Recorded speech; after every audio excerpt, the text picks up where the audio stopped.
अस्सलामुअलैकुम, खुश आमदीद। नया दिन रमज़ान स्पेशल के साथ मैं हूँ सैयद फैसल करीम और मैं हूँ महक असलम। रमज़ान का पहला अशरा रहमत, दूसरा मग़फ़िरत और तीसरा जहन्नुम से आज़ादी का है। रमज़ानुल मुबारक का महीना खैर बरकत और इबादत और अताअत का अजीम मौसम है।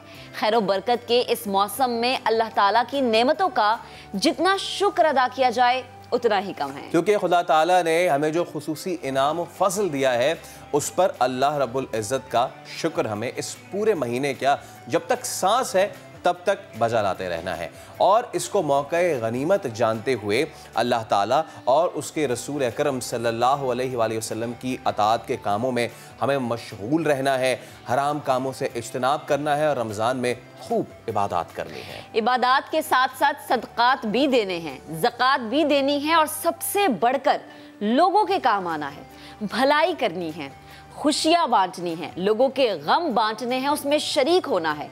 रमज़ान में ज़्यादा से ज़्यादा नेकियां करें, क्योंकि जो रमज़ान में नेकियां की जाती हैं उनका सवाब 70 गुना बढ़ जाता है, यानी एक नेकी का सवाब 70 गुना बढ़ाकर रमज़ान में दिया जाता है। तो फिर क्यों ना हम आज आगाज़ करें हुजूर अकरम सल्लल्लाहु अलैहि वसल्लम की शान में एक नातिया कलाम से। तो सलमान आलम हमारे साथ मौजूद हैं। सलमान जी बहुत शुक्रिया। एक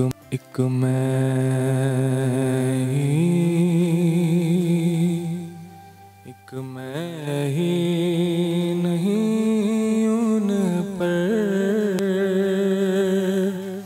कुर्बान ज़माना है, एक मैं ही नहीं उन पर कुर्बान ज़माना है। कल पुल से हमें जिसने खुद पार लगाना है, ज़हरा का वो बाबा है, हसनैन का नाना है।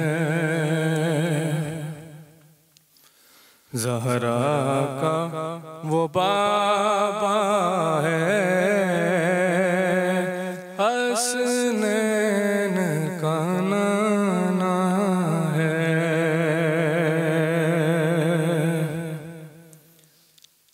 इज़्ज़त से ना मर जाए क्यों नाम मोहम्मद पर, इज़्ज़त से ना मर जाए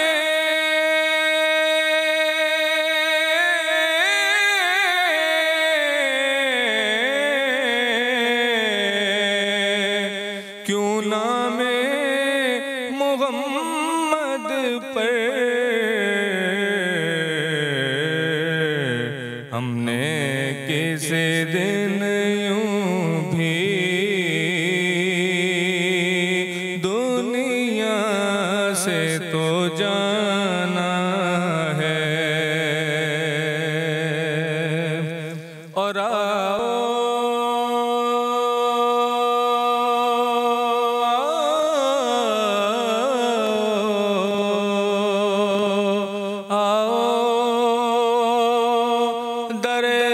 ज़हरा पर फैलाए हुए दामन, फैलाए हुए दामन, ये नस्ल करीमों की लजपाल घराना है, ये नस्ल करीमों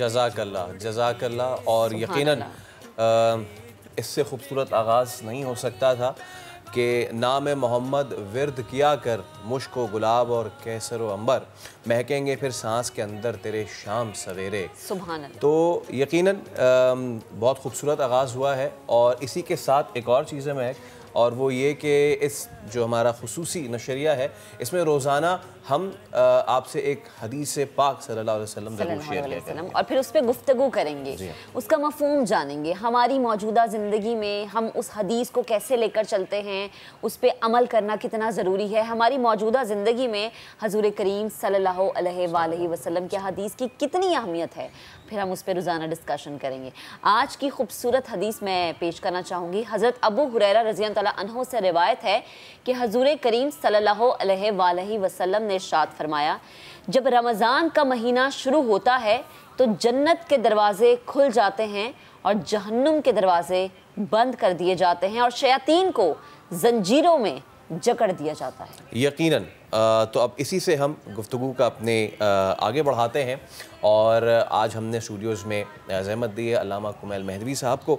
अल्लामा साहब अस्सलाम वालेकुम, बहुत शुक्रिया आपकी तशरीफ़ आवरी का। और इसी हदीस से हम शुरू करते हैं। यकीनन ये तो बचपन से हम सुनते आए हैं कि जब ये मुबारक घड़ियाँ, ये पाक सातें शुरू होती हैं तो फिर रहमतों, फ़जीलतों, नेमतों का वो दर खुल जाता है, शयातीन जकड़ दिए जाते हैं। मैं चाहूँगा कि इसी से गुफ्तगू का आगाज़ किया जाए। बिस्मिल्लाहिर्रहमानिर्रहीम। आमद रमज़ान करीम तमाम मुसलमानों को मुबारक हो, तमाम अहलियान पाकिस्तान को अल्लाह सुब्हानहू व तआला खैर आफ़ियत इसमें नसीब फरमाए। और अब तो 1 या 2 रोज़े गुजर चुके हैं, तो बहरहाल लेकिन सरकार ख़त्मी मरतबत ने इरशाद फरमाया सल्लल्लाहु अलैहि वसल्लम, जब रमज़ान शुरू होता था ना तो वो फरमाते थे सुबहान अल्लाह मादा तस्तक़बिलून। देखें, जब आप अभी नाते रसूल सल्लल्लाहु अलैहि वसल्लम सुन रहे थे तो आप भी सुबहान अल्लाह कह रहे थे। तो जब हम हुजूर की नात सुनते तो हम सुबहान अल्लाह कहते हैं, लेकिन हुजूर ख़ुद किस पे सुबहान अल्लाह कहते हैं? तो जब रमज़ान शुरू होता था तो हुजूर कहते थे सुबहान अल्लाह मादा तस्तक़बिलून। सुबहान अल्लाह, तुम्हें मालूम है कि तुम किसका इस्तक़बाल कर रहे हो? तो सहाबा कराम पूछते थे कि वहीउन नज़ल, क्या कोई वही नाजिल हुई है ताज़ा जिसका हम इस्तक़बाल कर रहे हैं? तो मफ़हूम रिवायत ये है कि हुजूर ये फरमाते थे कि फ़कत वही नाजिल नहीं हुई, बल्कि वो महीना आया है कि जिसमें पूरा कुरान नाजिल हुआ है। तो हुजूर सल्लल्लाहु अलैहि वसल्लम इसका इस्तक़बाल फरमाते थे। ख़ास हम बैतुल्लाह शरीफ जब जाते हैं, खाने काबा, तो वो है हरम अल्लाह का, वो है हरम मकानी। जो शहरुल्लाह है ना रमज़ान, वो है हरम ज़मानी। हरम मकानी के लिए आपको चल के जाना पड़ता है काबा शरीफ। हरम ज़मानी जो है ख़ुद आपके पास चल के आता है, और आप जहाँ कहीं भी हैं दुनिया में वो हरम ज़मानी अल्लाह का पहुँचेगा आप तक। तो जैसे बैतुल्लाह मुहतरम है, वैसे ही शहरुल्लाह यानी अल्लाह का महीना, रमज़ान मुबारक मुहतरम महीना है। तो हम इसमें एक सोचने की बात है, जब हम बैतुल्लाह जाते हैं तो हो सकता है ज़िंदगी में बहुत से कुछ ऐसे काम करें जो वैसे नामुनासिब हो, लेकिन हम वहाँ जाके वो काम नहीं करते क्योंकि हरम में हैं हम। इसी तरीके से जब रमज़ान में हम हरम ज़मानी में हैं तो हमें बहुत सारे वो काम छोड़ देने चाहिए जो हम शायद आम हालात में वैसे गुजर जाते हैं उन चीज़ों से, लेकिन हमें इस माह में ख़ास एहतियात करनी पड़ेगी कि हम हरम अल्लाह सुब्हानहू व तआला में मौजूद है इस वक्त। और फिर इसके बहुत सारे इसमें आमाल बताए गए, इसमें हमें बहुत सारी हुकूकुल इबाद के लिए ड्यूटीज़ बताई गई हैं। मिसाल के तौर पर हुजूर ने फरमाया कि इस माह में अल्लाह हर अहले क़िबला को माफ़ कर देगा, यानी हर क़िबले की तरफ नमाज़ पढ़ने वाले को माफ़ करेगा सिवाय 3 लोगों के। इस माह में भी अल्लाह ताला उन्हें माफ़ नहीं करेगा। उसमें से पहला ये नहीं फरमाया कि जो नमाज ना पढ़ता हो, पहला ये नहीं फरमाया कि जो नफली इबादतें ना करता हो, पहला फरमाया वो कि जो आके वालदैन हो, यानी जो वालदैन का अदब ना करता हो, वालदैन का एहतराम ना करता हो। तो ये महीना फ़कत हुकूकुल्लाह की तरफ तरगीब का महीना नहीं है, बल्कि साथ ही साथ हुकूकुल इबाद, और उसमें बिलखुसूस जो आपके क़ुर्ब जवार में, और सबसे बढ़कर वालदैन। तो फरमाया कि वालदैन का जो आँख हो चुका है वो से अल्लाह ताला इस माह में भी उसे माफ़ नहीं करेगा, यानी उसे चाहिए कि जाए अपने वालिदैन के पास, अगर माफ़ी मांगे, अगर उसने कोई ख़ता की है, कोई गलत काम किया है, उनके हक़ को अदा करे। दूसरा फरमाया कि अल्लाह ताला उसे भी माफ़ नहीं करेगा जो अपने अंदर ये लियाकत ही नहीं पैदा करे कि उस तक माफ़ी पहुँचे। अगर बारान रहमत बरस रही हो लेकिन मैं खुद ही नहीं चाहता कि मैं उस बारान रहमत से इस्तिफ़ादा करूँ, तो फिर बदनसीब कौन होगा। और तीसरा फिर फरमाया कि अल्लाह ताला उसे भी माफ़ नहीं करेगा जो मेरा नाम सुने और फिर मुझ पर दुरूद ना भेजे, अल्लाहुम्मा सल्ली अला मुहम्मद व आले मुहम्मद। तो अल्लाह सुब्हानहू व तआला ने इसमें जो हमें हुकूकुल्लाह सरकार ख़त्मी मर्द सल्लल्लाहु अलैहि वसल्लम, उनका एहतराम, उनका ज़िक्र और साथ ही साथ हुकूक़ुल इबाद। फिर जैसे वालिदैन की बात हुई, इसी तरीके से हुजूर ने सहाबा से फरमाया कि तुम इफ़्तार करवाओ, इसलिए कि जो इस माह में इफ़्तार करवाएगा अल्लाह सुब्हानहू व तआला, मफ़हूम रिवायत ये कि ये इफ़्तार करवाना दूसरों को उसके और जहन्नम के दरमियान हिजाब बन जाएगा। तो बाद साहबा कराम ने पूछा कि या रसूलल्लाह, हम तो इतनी माली इस्तेदाद नहीं रखते कि हम दूसरों को इफ्तार करवाएं, ख़ासतौर पर उस ज़माने में जब हालात इतने सख्त थे कि वाक़ई ख़ुद अपना ज़िंदगी गुजारना बड़ा मुश्किल था। तो हुजूर ने कहा कि वलो बिशक्क़ि तमरतिन, क्या फ़कत एक खजूर के दाने से भी तुम इस्तेदाद नहीं रखते? तो अगर इतनी भी रखती है तो करवाओ। इसलिए कि फिर अहादीस में बयान किया गया कि अल्लाह ताला उस खजूर के दाने को ही उसकी परवरिश करके इतना बड़ा कर देगा मैदान महशर में कि जब इंसान पहुंचेगा तो ऐसा उसे लगेगा जैसे कोहे ओहद के पहाड़ के बराबर उसने सोना और चांदी अल्लाह की राह में। सुभान अल्लाह, सुभान अल्लाह। अल्लामा साहब, ये भी हमने सुना, अभी हम अपने नाज़रीन के साथ शेयर भी कर रहे थे कि नेकियों का जो अजर है 70 गुना बढ़ाकर अल्लाह ताला देता है। मैं चाहूँगी इस पे भी ज़रा रोशनी डालें। जी, इसलिए कि देखें, ख़ुद हुजूर ने खुतबा शाबानिया एक है, जब रमज़ान शुरू होने वाला होता था ना, तो उसके आखिरी जुम्मे को शाबान के हुजूर खुतबा देते थे कि अब रमज़ान शुरू होने वाला है, अब उसमें तुम तैयार हो जाओ, आमादा हो जाओ। उसमें बहुत लतीफ़ ताबीर है। उसमें हुजूर ने फरमाया कि ये वो महीना कि अनफासुकुम फ़ी तस्बीह व नौमुकुम फ़ी इबादत। जैसे कि आपने कहा कि हर नेकी पर 70 गुना अल्लाह दे रहा है। एक होता है ना, कहीं सेल लगी हुई होती है, तो अल्लाह सुब्हानहू व तआला की जानिब से सेल लगी हुई है, और वो इस तरह से है।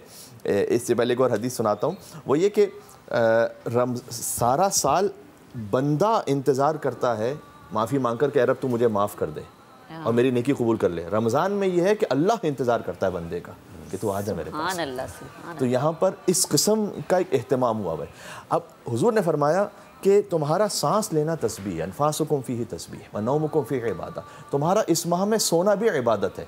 यानी अगर तुम जाग कर कोई हराम नहीं कर रहे, कोई गलत काम नहीं कर रहे, फिर जब थक हार के सो भी जाओ तो सोना भी इबादत है। अब देखिए, आमाल पर जब भी सवाब होता है ना, तो वो इन्नमल आमालु बिन्नियात, तो अमाल का दारोमदार तो नीयत पर होता है। जब आप इरादा, इंटेंशन करते हैं तभी तो सवाब मिलता है ना। लेकिन इस माह में देखिए अल्लाह का करम, हम क्या सोते हुए कोई नीयत कर रहे होते हैं? नहीं कर रहे होते। हम सांस लेते हुए कोई नीयत खास कर रहे होते हैं? नहीं कर। लेकिन अल्लाह जिस काम पर हम नीयत नहीं भी कर रहे, अल्लाह उस पर भी हमें अजर दे रहा है, अगर हम बाकी औकात अपने आप को ख्याल करके गुजार लें कि हम किसी गलत काम की तरफ ना जाए। तो इंशाअल्लाह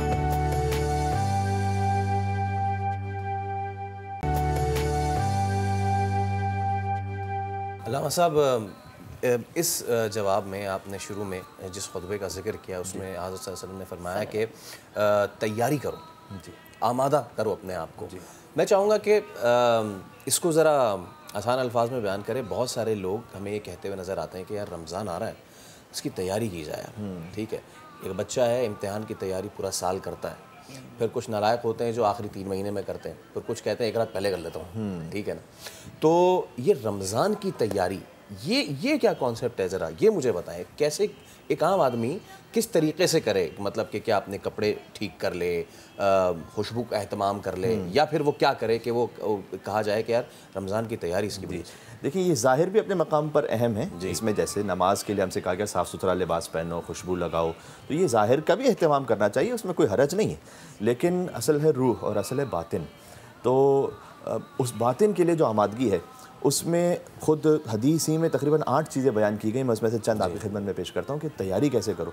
फरमाया कि वो गुनाह के जिसमें तुम अपने आप को बहुत ज़्यादा मुब्तला पाते हो, कम अज़ कम उसे इस माह में छोड़ने की तैयारी करो। और इरादा करो कि मिसाल के तौर पर हो सकता है किसी का ग़ीबत का गुनाह बहुत है, किसी का हसद का गुनाह बहुत है, हराम कोई खा रहा है, कोई और कर रहा है, तो कम अज़ कम इस माह में अपने आप को इतना आमादा करो कि मैं इंशाअल्लाह इस माह में छोड़ूंगा, अल्लाह मुझे तौफीक देगा कि मैं आइंदा भी उससे अपने आप को बचाऊंगा। तो पहली बात ये।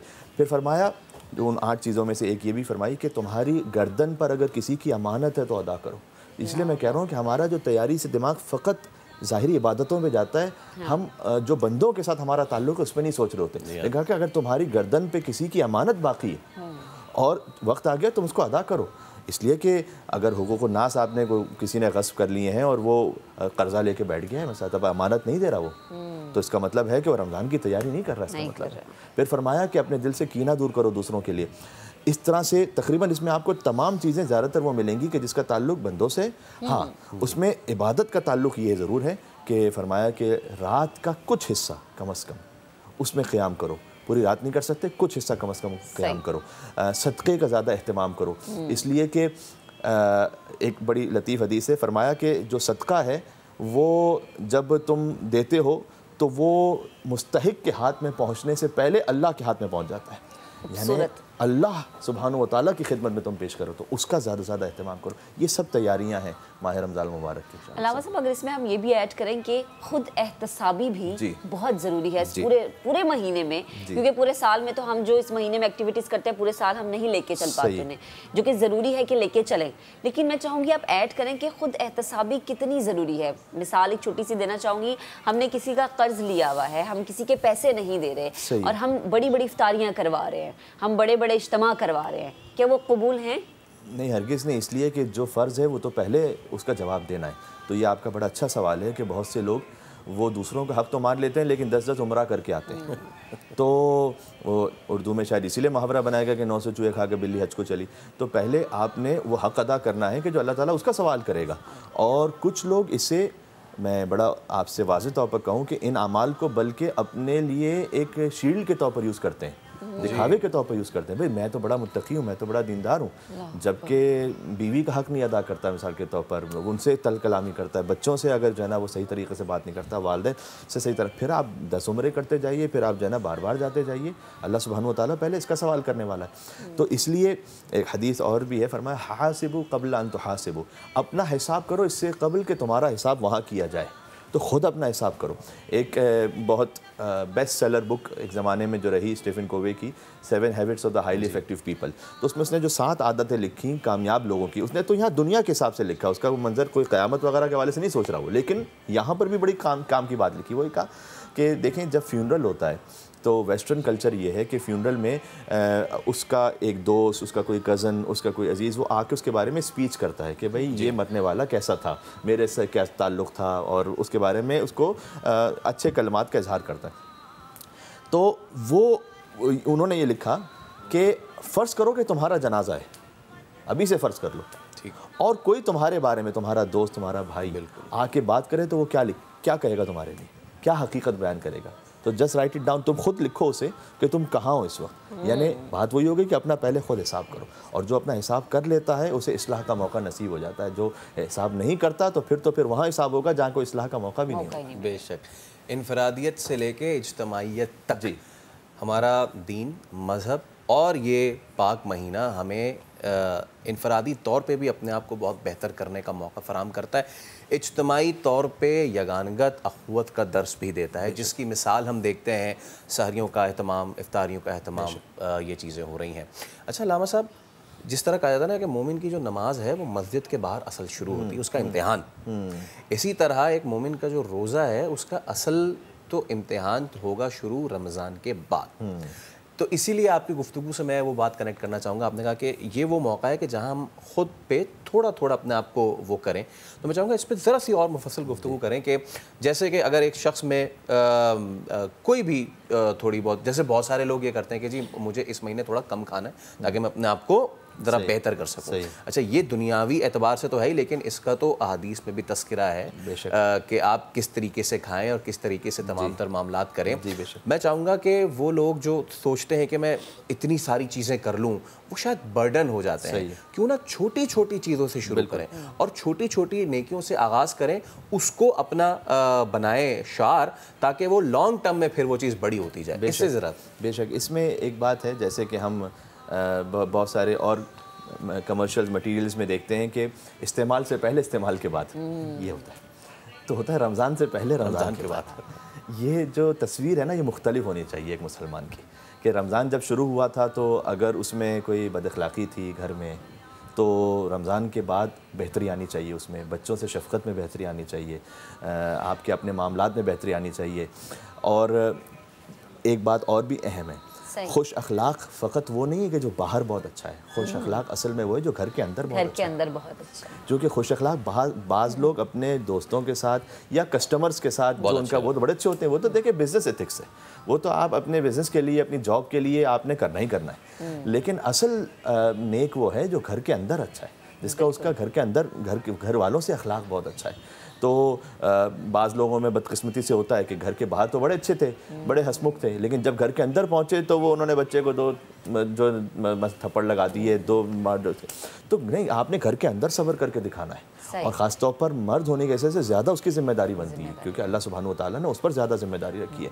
तो मामूलन इसमें जो ख़वातीन होती हैं वो उस विक्टिम साइड पर होती हैं, क्योंकि वो सहरी होती हैं। तो इसमें रमज़ानुल मुबारक में ख़ुद हुज़ूर ने उसी खुतबा शाबानिया में ये भी इरशाद फरमाया कि जो अपने अखलाक को इस माह में अच्छा बना दे, कितनी अच्छी ताबीर है कि अल्लाह ताला पुल सिरात से गुजरने के लिए उसे जवाज़ एक अता कर देगा।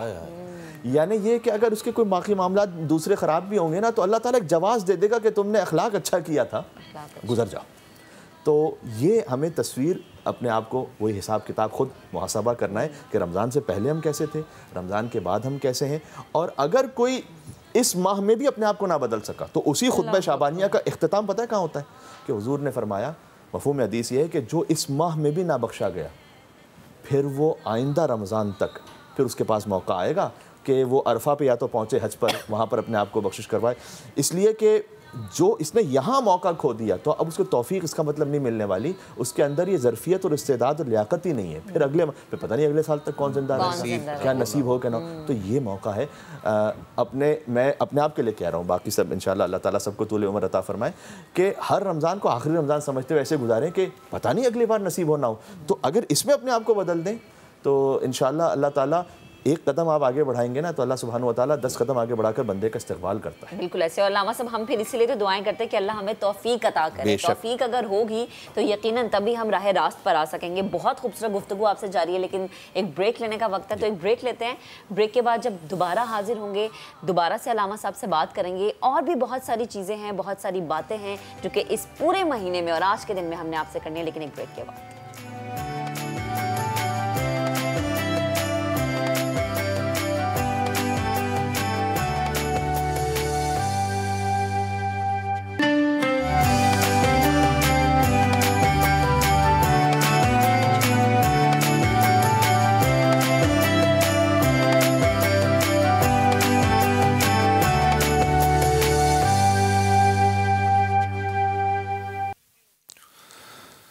मदीने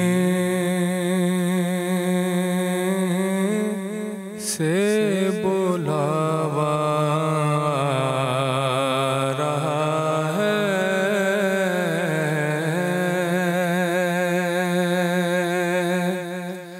मदीने से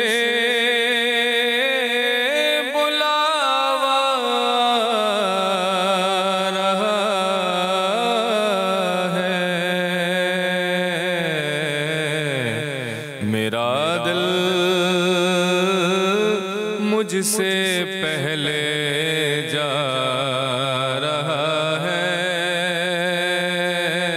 मेरा दिल मुझसे पहले जा रहा है।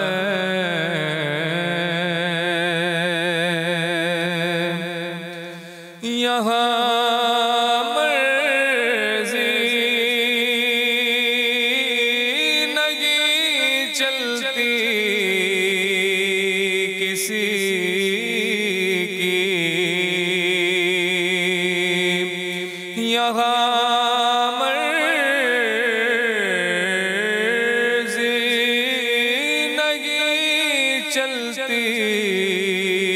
किसी की मदीने वाला ही बुलवा रहा है, मदीने वाला ही बुलवा रहा है।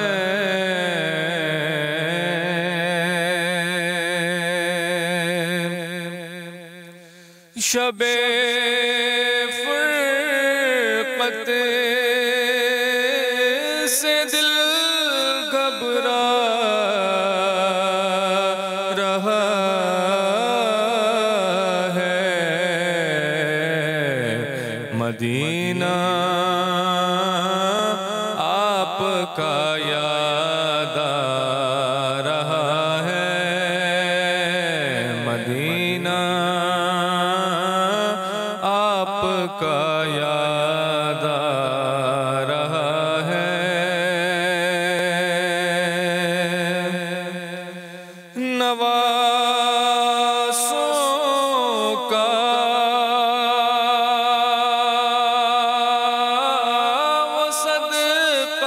बांटते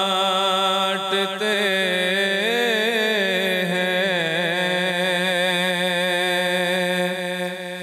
नवासों का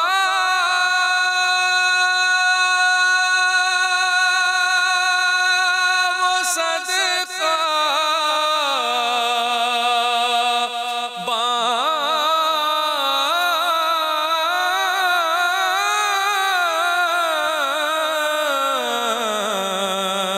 बांटते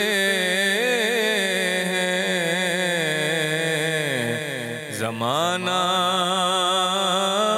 उनका सदका खा रहा है, ज़माना उनका सदका खा रहा है।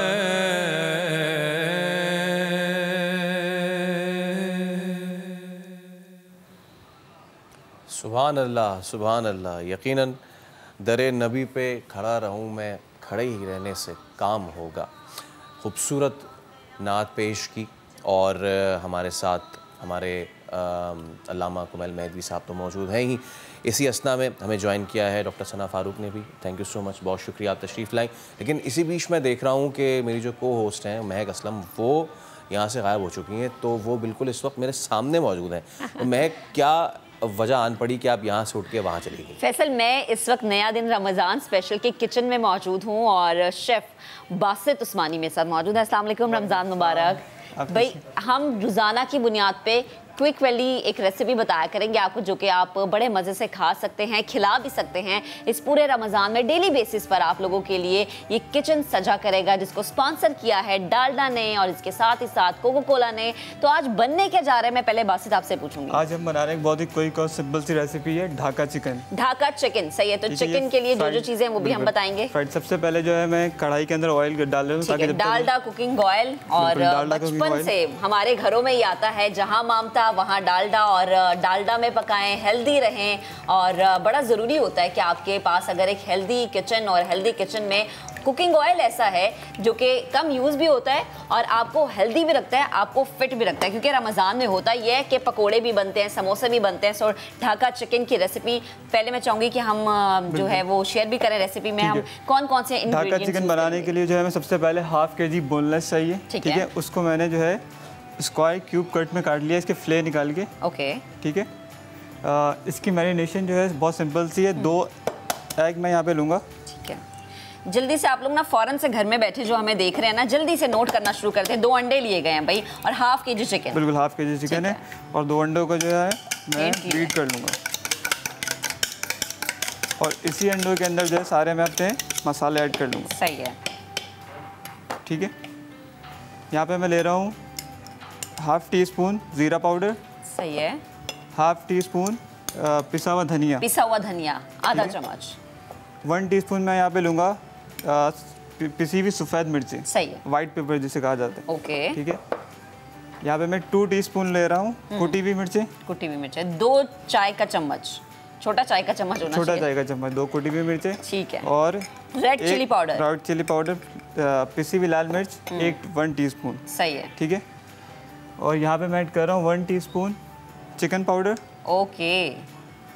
और इसी के साथ मैं ऐड करूँगा फ्रेश लेमन जूस।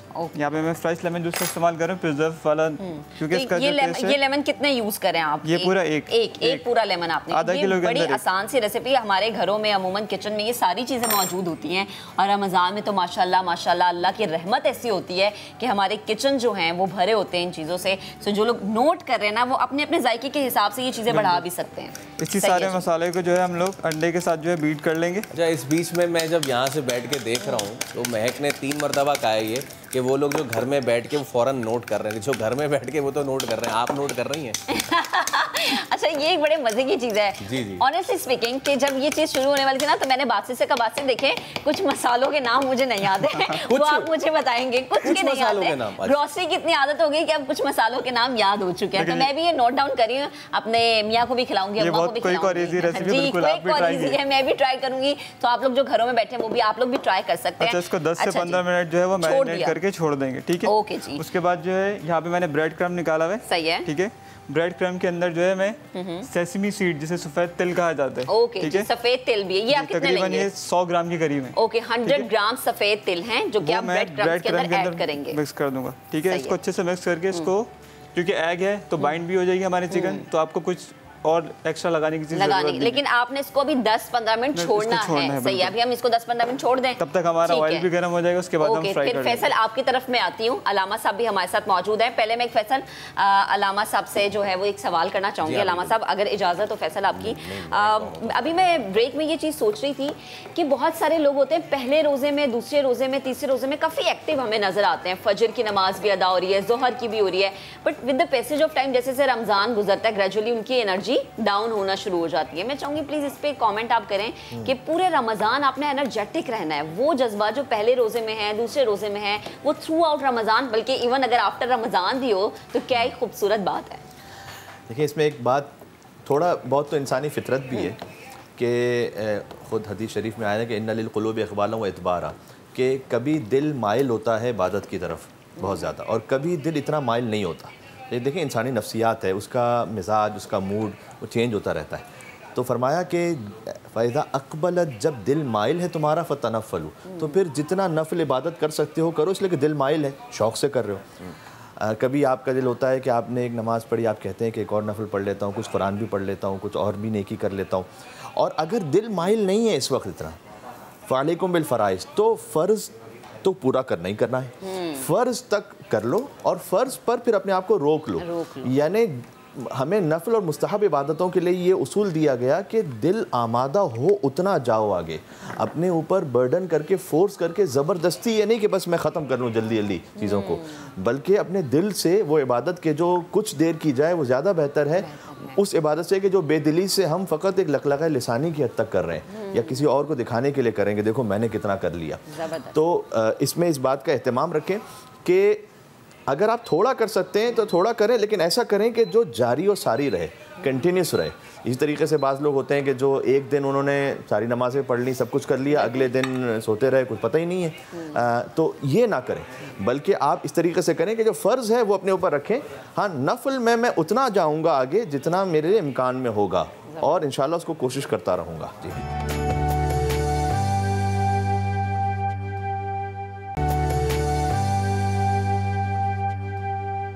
कुछ दीगर ममालिक जाने का इत्तेफाक हुआ तो वहाँ पे ये देखने में आया कि क्यों है इतने डिसिप्लिन, मतलब हमारी तरह के इंसान है ना, सही बात है, किसी ऊपर दुनिया से तो आए नहीं है, अब यहीं से पैदा हुए हैं, यहीं पे जो है तमाम के तमाम तर मामलात होते हैं। खुद आप ऑस्ट्रेलिया के तमाम तर मामलात जानते हैं।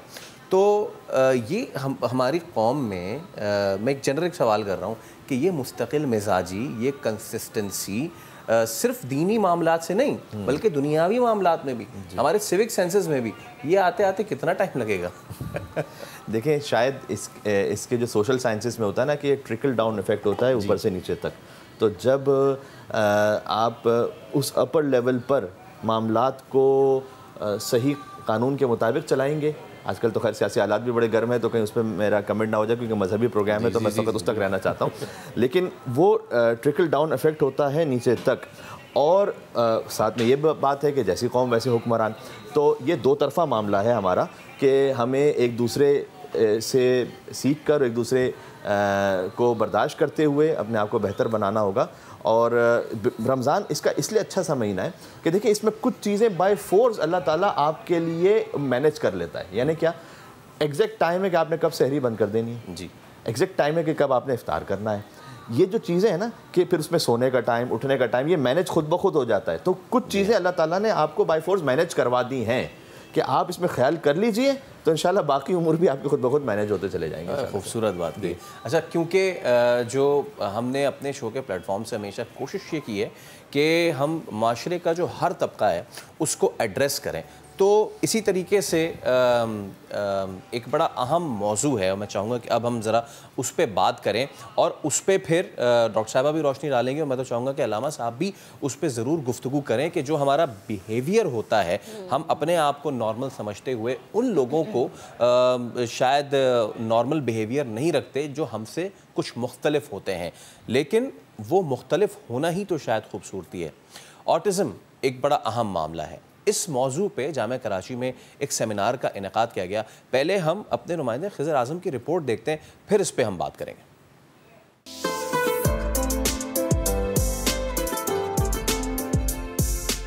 जब बच्चा पैदा होता है तो माँ उससे एक अटैचमेंट फील करती है, ठीक है ना। अगर माँ बच्चे से वो अटैचमेंट फील ना कर पाए और बच्चा अपनी माँ के साथ वो अटैचमेंट शो ना कर पाए कि अगर वो फीड भी ले तो कोई फीलिंग नहीं है, वरना बच्चे बड़े प्यार से माँ का दूध पी रहे होते हैं, राइट, या बॉटल ले रहे होते हैं, रो रहे होते हैं, अपनी शिकायत बता रहे होते हैं, ठीक है ना। तो ये सब चीज़ें आपको उसी वक्त से नोट करनी पड़ती हैं। जैसे पीकअबू हम लोग खेलते हैं, छुप जैसे चीज़ छुपा दी, बच्चा इसमें भी इंटरेस्ट नहीं ले रहा है, अपनी दुनिया में मगन रहता है, ये बहुत छोटी उम्र की बात है, तो माँओं को चौकन्ना हो जाना चाहिए। एक ऐसा इंडिविजुअल होता है ऑटिज़म से जो मुतासर होता है, जो दूसरों से कुछ लेना नहीं चाह रहा होता, वो अपनी दुनिया में मगन होता है, राइट। ये बीमारी नहीं है, it's a set of behaviour. ये जेनेटिक है ना, ये न्यूरोलॉजिकल डिसऑर्डर है, ये बच्चा इसके साथ पैदा हुआ है। अभी भी दुनिया की रिसर्च इतनी आगे नहीं बढ़ी है कि वो जेनेटिक और न्यूरोलॉजिकल डिसऑर्डर्स की प्रिवेंशन कर सके। दूसरी बात ये कि ये कारामद हो सकते हैं, ये बात इस्टेब्लिश हो गई, मगरिब ने भी करके बता दी, हमारे यहाँ भी सक्सेस स्टोरीज आनी शुरू हो गई कि जितना जल्दी तशख़ीस होगी उतना जल्दी अच्छा है और वो ज़्यादा बच्चों के अंदर अच्छे रिजल्ट आएंगे। लेकिन इसका ये मतलब नहीं है कि अगर आपके बच्चे के साथ अभी तक काम नहीं हुआ है तो अब नहीं हो सकता। जिस स्केल पे हमें इंफॉर्मेशन की ज़रूरत है वो ख़ुद प्रोफेशनल्स के पास भी नहीं है, क्योंकि ये हमारे लिए निस्बतन नया एरिया है। तो ये बहुत ज़रूरी कॉन्फ्रेंसेस हैं आज जो हुई है। इसमें प्रोफेशनल्स शामिल थे, इसमें साइकोलॉजी के स्टूडेंट्स शामिल थे। जब बच्चे मुसलसल मोबाइल देखते रहते हैं, राइट, जब बच्चे मुसलसल एक बहुत ही छोटी सी इन्वायरमेंट के, कुछ जेनेटिक रीजंस भी होते हैं, कुछ एनवायरमेंटल रीज़न भी होते हैं। अब अगर आपके जीन्स में कहीं भी कुछ ऐसा नहीं है और एनवायरमेंटल ऐसा आ रहा है तो फिर हमें एनवायरमेंटल फैक्टर्स कम करने चाहिए, राइट। बाहर निकलें, खेलें कूदें, सबके साथ मिलें जुलें। अरे फिर खाने पीने देखिए आप, कितनी प्रिजर्वेटिव्स हम यूज़ करना शुरू हो गए। बहुत सारी वजूहात हैं जो कि ऑटिज़म जैसे जो कंडीशंस है बच्चों में वो इंट्रोड्यूस हो रहे हैं। इसकी मैनेजमेंट होती है जो कि कॉम्प्रिहेंसिव और इंटेंसिव प्रोग्राम मांगती है, जिसके अंदर बहुत सारी थेरेपीज़ चाहिए होती हैं, जिसमें ऑक्यूपेशनल थेरेपी है, बिहेवियर थेरेपी है, जिसमें बिहेवियर मैनेजमेंट मोस्ट इम्पॉर्टेंट है, स्पीच थेरेपी है।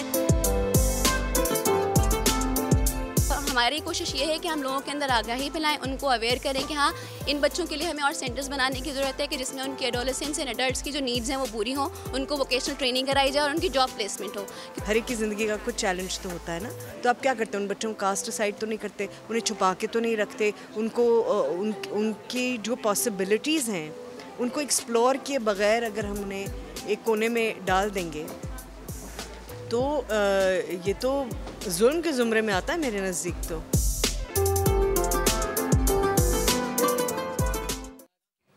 रिपोर्ट हमने आपको दिखाई और हम बारहा अपने प्रोग्राम में इस प्लेटफॉर्म से बता चुके हैं कि ऑटिज़म काबिले इलाज है। हमारी सोसाइटी में इतना जज्बा होना चाहिए कि हम इस चीज़ को एक्सेप्ट कर सकें, बट अनफॉर्चुनेटली ऐसा नहीं है। डॉक्टर सना फारूक हमें ज्वाइन कर चुके हैं, हमारे स्टूडियोज़ में मौजूद है हमारे नफ्सियात। अस्सलाम वालेकुम, रमज़ान मुबारक। डॉक्टर साहब, क्या साइकी है लोगों की कि आप एक्सेप्ट नहीं कर पाते? मतलब माँ बाप भी को इतना डिग्रेड कर दिया जाता है, अगर कोई बच्चा ऑटिज़म का शिकार है तो उसके माँ बाप भी चीज़ को फेस कर रहे हैं, उसके बाकी बहन भाई भी कर रहे हैं। क्या हमारा मुआशरा इतना सख्त हो गया है, इतने सख्त दिल लोग हैं कि मेंटली तौर पे इस चीज़ को एक्सेप्ट नहीं कर पाते और ये सोचते नहीं कि खुदा ना खास्ता उनके घर में भी कोई ऐसा ऑटिज़म का शिकार बच्चा या फिर कोई भी मिल सकता है? आई वुड से कि इट्स नॉट अबाउट के लोग सख्त दिल हैं या इस तरह का कोई एक पर्सपेक्टिव रखते हैं, बट आई मस्ट से कि उनके अंदर अवेयरनेस नहीं है। वो चीज़ जो हमें उसकी आगाही ही ना हो तो उसको एक्सेप्ट करना is quite difficult for us. तो और यही चीज़ पेरेंट्स का जो पर्सपेक्टिव होता है या पेरेंट्स की जो अप्रोच होती है towards that particular child who is affected with the autism spectrum disorder, उनके साथ भी यही चीज़ हो रही होती कि वो एक कश्मकश का शिकार हो रहे होते हैं। ठीक है कि दे वांट देयर चाइल्ड कि वो उनकी सोसाइटी के अंदर एक जिसे कहते हैं ना कि फ्रूटफुल हो, यूज़फुल एस्पेक्ट ऑफ द वो सोसाइटी हो। बट जब वो ये देखते हैं कि नहीं हमारा बच्चा दूसरों के मुकाबले में डिफरेंट है तो उनके लिए भी मोरल डाउन हो जाता है। एग्जैक्टली। अच्छा, जब उनका मोरल डाउन होता है एंड जब वो अपने बच्चे के साथ इंटरेक्ट करते हैं in a specific way, in a specific manner, तो it also damage the self esteem of the child, ठीक है। जब वो उसकी सेल्फ इस्टीम डैमेज होती है तो बहुत सारे इमोशनल इश्यूज उसके अंदर आना शुरू हो जाते हैं, लाइक वो बहुत एंशियस होना शुरू हो जाता है। वैसे ही एक बहुत कॉम्प्लेक्स डिसऑर्डर है, ठीक है, जैसे अभी हमने रिपोर्ट में देखा कि न्यूरो डेवलपमेंटल डिसऑर्डर है, ठीक है। उसके अंदर पर्टिकुलरली उनको कम्युनिकेशन के इश्यूज़ होते हैं, उनको लोगों के साथ रिलेट करने में प्रॉब्लम्स होती हैं, ठीक है। उनके कुछ स्पेसिफिक रिपीटेटिव बिहेवियर्स होते हैं, उनके रिस्ट्रिक्टिव बिहेवियर्स होते हैं, उनको सोसाइटी में एडजस्ट करने में प्रॉब्लम्स होते हैं, ठीक है। आप देखेंगे कि बहुत सारे बच्चे ऐसे होते हैं कि जिनको अर्ली एजेस के ऊपर आइडेंटिफाई नहीं किया जाता, ठीक है। और जब वो आइडेंटिफाई नहीं किए जाते तो बहुत लेटर ऑन वो टीचर्स पिक करते हैं या फिर पेरेंट्स पिक करते हैं कि हमारा बच्चा जो है वो इतना प्रोग्रेस नहीं कर रहा, स्कूल से कंप्लेन आना शुरू होती है। तो बेसिकली जहाँ वहाँ प्रॉब्लम आ रहा तो वो ये था कि उनके इनिशियल लेवल पर बड़े माइल्ड सिम्टम्स होते हैं और जैसे जैसे उनकी एज बढ़ती चली जाती है सिवियरिटी में इजाफा होता है। सिवियरिटी में इजाफा एक तो ये होता है कि चूँकि वेरी करते हैं हर इंडिविजुअल दूसरे इंडिविजुअल से, जब हम मेन स्ट्रीम बच्चों की बात करते हैं, मगर जब हम स्पेसिफिकली ऑटिज़म की बात करते हैं तो इट्स अ स्पेक्ट्रम, ठीक है। इसके अंदर आपको हर तरह के बच्चे के अंदर, हर एक बच्चे के अंदर आपको एक डिफरेंट लेवल ऑफ डिस्ट्रेस मिलेगा, ठीक है। उसकी अपनी चैलेंजेस होंगी, उसकी पर्सनालिटी के अंदर कुछ अपनी, जैसे कहते हैं ना कि लिमिटेशंस होंगी उसकी। तो ये सारी चीज़ें होती हैं कि और फिर इसी के अकॉर्डिंगली उनका जो ट्रीटमेंट प्लान होता है वो अगर बनाया जाए और उनके लिए हेल्प प्रोवाइड की जाए, उनको सपोर्ट सिस्टम उनका डेवलप किया जाए। साथ ही साथ पेरेंट्स के लिए अगर हम इस तरह से करें कि उनके कुछ सपोर्ट ग्रुप्स हों जहाँ वो ये रियलाइज़ कर सकें कि दे आर नॉट अलोन, बाकी सारी दुनिया में भी बहुत सारे ऐसे बच्चे हैं कि जो ऑटिज़म स्पेक्ट्रम डिसऑर्डर से सफ़र कर रहे हैं। सो उनके अंदर एक वो न्यूट्रलाइज़ कर सकेंगे अपनी उन फीलिंग्स को, और जब वो अपनी फीलिंग्स को न्यूट्रलाइज़ कर सकेंगे, हैंडल कर सकेंगे, तो they will be in a better position कि वो अपने बच्चों को हेल्प कर सकें। सही है। अच्छा, ये जो आपने बात की है, मैं इससे अगला मेरा सवाल भी बन रहा है कि बाकी दुनिया में कैसे बिहेवियर होता है इन बच्चों की तरफ और हमारे यहाँ क्या हो रहा है, और मैं इसी मौजू को अल्लामा साहब के पास भी लेके जाऊँगा। अभी ब्रेक ले रहे हैं, ब्रेक के उस पर हाजिर होंगे तो इस पर मज़ीद बात करेंगे और साथ ही महक आपको बताएंगी कि इनका जो ढाका चिकन है वो कितना मंचूगा है। ब्रेक के बाद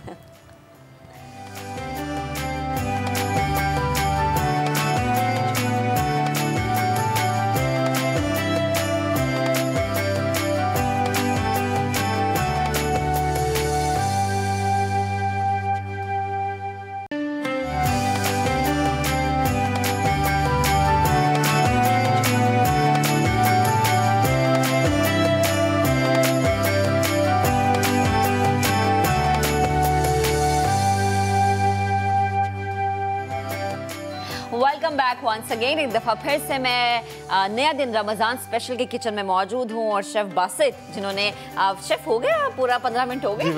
चलिए जी, खूबसूरत सी खुशबू भी आ रही है, यम्मीएस्ट महक है। अब मेरे ख्याल से अब हम इसको फ्राई करेंगे। अच्छा, मैंने जो है मैंने जैसे बताया था कि मैरिनेट हुआ था एग की वजह से वो बाइंड भी है, तो मैंने ब्रेड क्रम्ब कर लिया है सेसमी सीड्स के साथ, ठीक है। और अब फ्राई करेंगे। चलें जी, इसको 15 मिनट्स के लिए हमने छोड़ा था और उसके बाद अब हम 15 मिनट्स मैक्सिमम आप आर के लिए भी छोड़ सकते हैं कि अगर आपके पास टाइम है, यानी वो जितना ज़्यादा छोड़ उतना अच्छा है, ज़्यादा फ्लेवर्स उसके अंदर एनहांस हो जाएगा। सही है। तो ये ½ kg हमारे पास चिकन था और हमारे स्पेशल किचन को स्पॉन्सर कर रहा है डालडा, और इसके साथ ही साथ कोका कोला। और डालडा के बारे में हम बचपन से एड्स देखते आए हैं, सुनते आए हैं, जहाँ मामता वहाँ डालडा।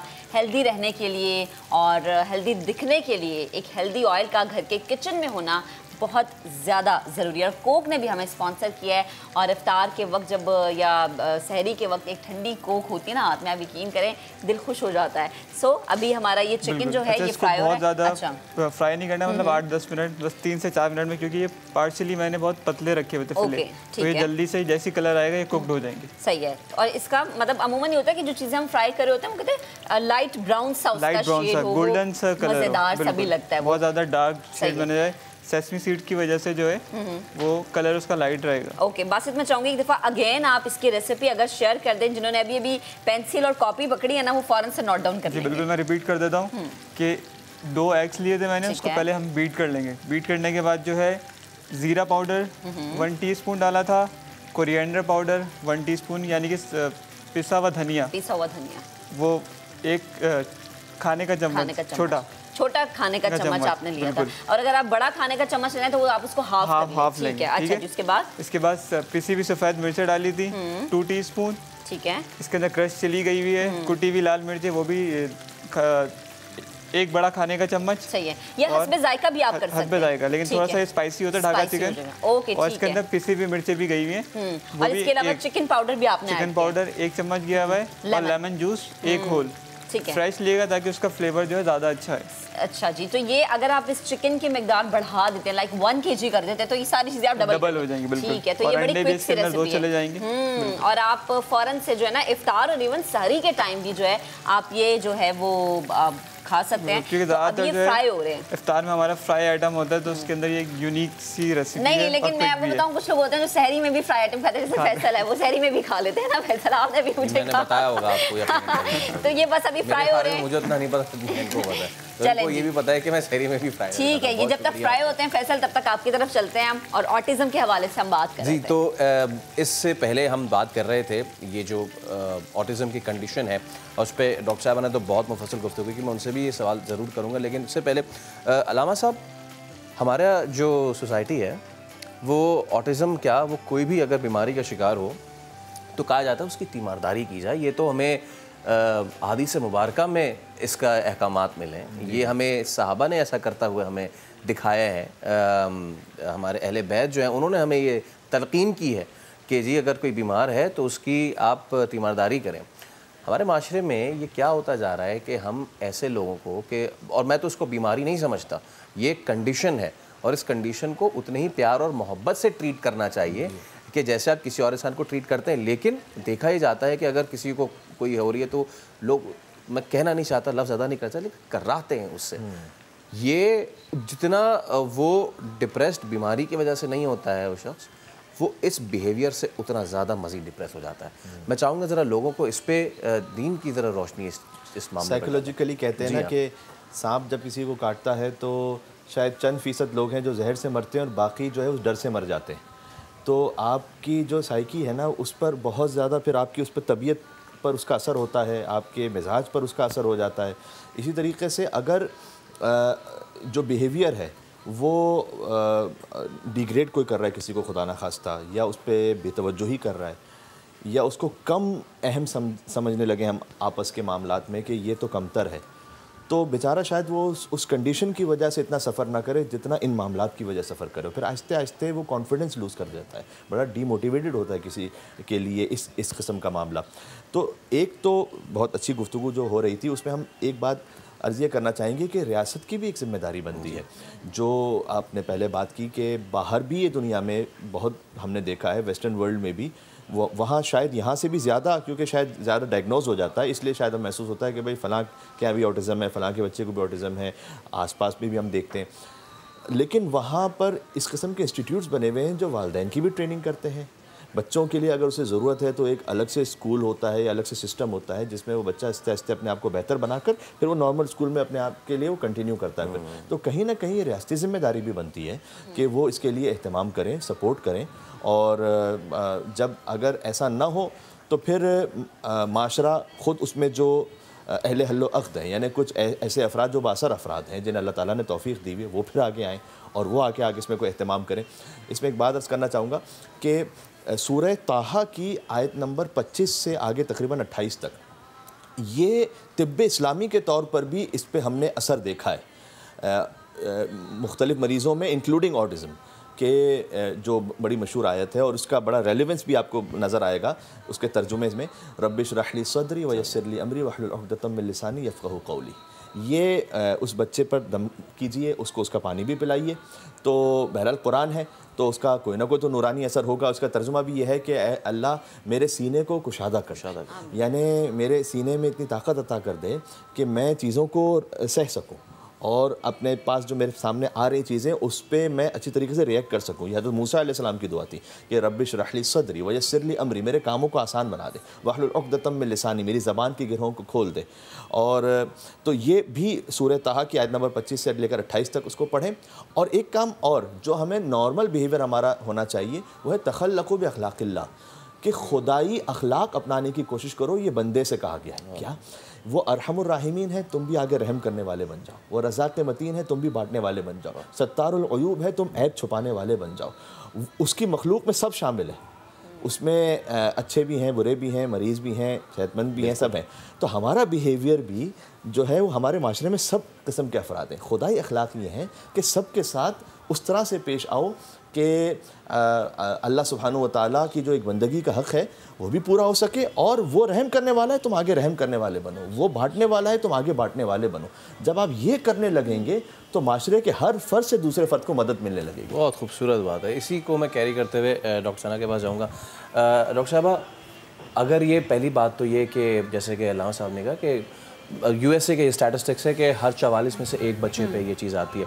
हमारे यहाँ तो डायग्नोसिस ही नहीं है, तो हमारे पास कितने स्टैटिस्टिक्स करेक्ट होंगे, एक सवाल ये भी है। दूसरा ये भी कि अब अगर कोई आइडेंटिफाई, पहले तो ये कि आइडेंटिफाई कैसे ये हो सकता है ये चीज़, क्योंकि जो वालिदैन देख रहे हों या माशरे के भी जो फ़र्द देख रहा हो उसको ये ज़रूर हो कि अगर कोई इस तरह के सिम्टम्स आ रहे हैं तो वो पिन पॉइंट कर सके कि ओके इसमें ये इशू आ रहा है, और फिर उसकी थेरेपी और दीगर चीज़ें वो किस तरीके से की जा सकती है। ठीक है, देखिए सबसे जैसे अभी डिस्कशन हो रहा था उसमें एक चीज़ बताई गई कि वहाँ पे सारा सिस्टम डेवलप्ड है इस तरह के लोगों के लिए जो कि ऑटिज़म से सफ़र करे। उसका एक रीज़न ये है कि वो from the very initial day वो अपने पीडियाट्रिशियन और consultant, psychologist, they have a team over there. हर एक हॉस्पिटल सेटिंग के अंदर उनके पास एक टीम होती है जो कि चीज़ों को प्रॉपर टाइम पे जो है वो आइडेंटिफाई कर लेते हैं एंड देन अकॉर्डिंगली उस चीज़ को मैनेज किया जाता है।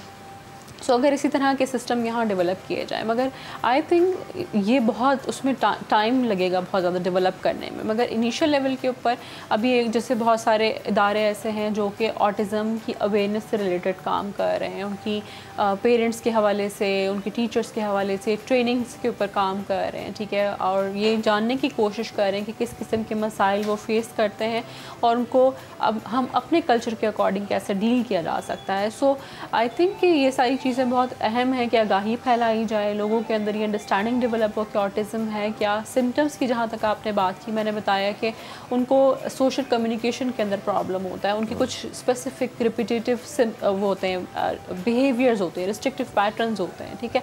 लोगों से मिलना उनको पसंद नहीं होगा, आई कॉन्टैक्ट मेंटेन नहीं करेंगे, चेंज उनको पसंद नहीं होगा, ठीक है।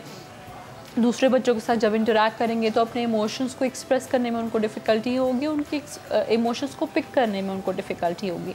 सो इसके लिए सबसे पहली चीज़ तो पेरेंट्स और टीचर्स के अंदर अवेयरनेस होना बहुत ज़्यादा ज़रूरी, अंडरस्टैंडिंग होना बहुत ज़्यादा ज़रूरी, ताकि वो उसको अर्ली आइडेंटिफाई कर सकें, साइकोलॉजिस्ट को रेफ़र कर सकें केस। फिर जहाँ बात आती है साइकोलॉजिस्ट को रेफ़र करने की, वहाँ पर एक और चैलेंजिंग सिचुएशन जो हमारी सोसाइटी के अंदर है वो ये कि पेरेंट्स बड़े रिलैक्टेंट होते हैं किसी भी माहिर नफ्सियात के पास जाने में। उनको लगता है कि मेरा बच्चा जो है वो बिल्कुल उसके साथ कोई प्रॉब्लम नहीं है, और ये खामखा जो है ना वो जैसे एक कंसेप्ट है ना कि पागल है तो ये इसलिए माहिर नफ्सियात के पास जा रहा है, तो ये कंसेप्ट बहुत ज़्यादा आम है।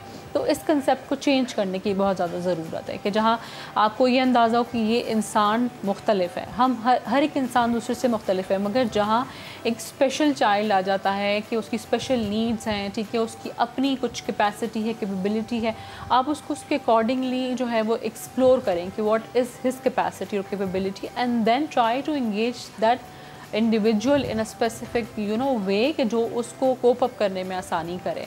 फिर साथ पेरेंट्स के अंदर ये पेशेंस होना बहुत ज़्यादा ज़रूरी है कि वो बच्चे को कॉन्स्टेंटली उसकी एक रूटीन डेवलप करें, उसको कॉन्स्टेंटली पुश करते रहें, मोटिवेट करते रहेंगे, और साथ खुद भी जो है ना वो हेल्प लेते रहें कि because parenting itself is a very challenging वो है क्या कह सकते हैं इसको, बिहेवियर है, ठीक है, टास्क है आपका, रिस्पॉन्सिबिलिटी बड़ी चैलेंजिंग है आपके लिए, क्योंकि आपके अगर दो भी बच्चे हैं तो वो एक दूसरे से बिल्कुल डिफरेंट है, ठीक है। वो उनका the way they express their emotions, the way they express their needs is quite different, और आप उनको एक ही लाठी से नहीं हाँक सकते, बिल्कुल, ठीक है। फिर जहाँ हम तालीम की बात करते हैं तो उसमें भी ये है कि मेन स्ट्रीम स्कूल्स की भी जब आप देखते हैं ना तो आपको पता है कि हर इंडिविजुअल दूसरे से डिफरेंट है, उसकी इंटेलेक्चुअल कैपेसिटी डिफरेंट है, तो आप एक मेन स्ट्रीम स्कूल के अंदर वैरायटी ऑफ स्टूडेंट्स को केटर कर रहे होते हैं।